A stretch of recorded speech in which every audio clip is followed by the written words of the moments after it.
He stayed true to his vow not to really communicate his own views about policy or any sense of where policy might be going.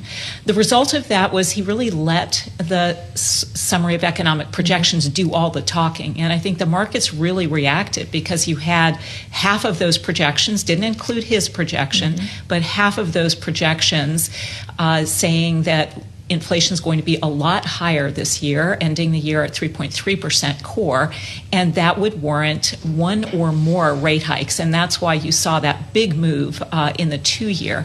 The other thing that was notable is that both in the statement and in his discussion, he really emphasized price stability and made it sound like a one mandate central bank. So those were the things that I think moved the direction of the market in a very hawkish shift.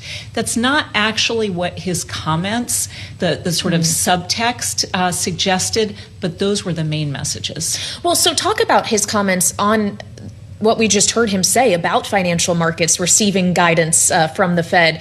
In particular, I wonder if you have sympathy with the view that maybe the markets should be the one interpreting data on their own rather than interpreting the Fed's interpretation of said data.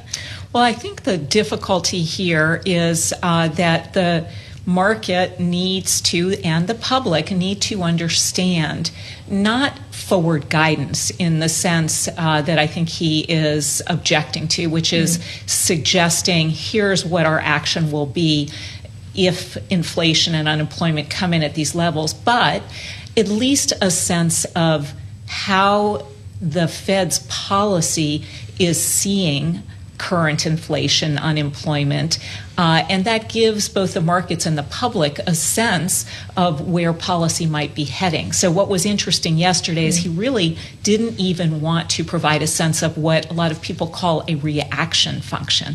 But his own biases seem to be sort of subtext in some of his comments.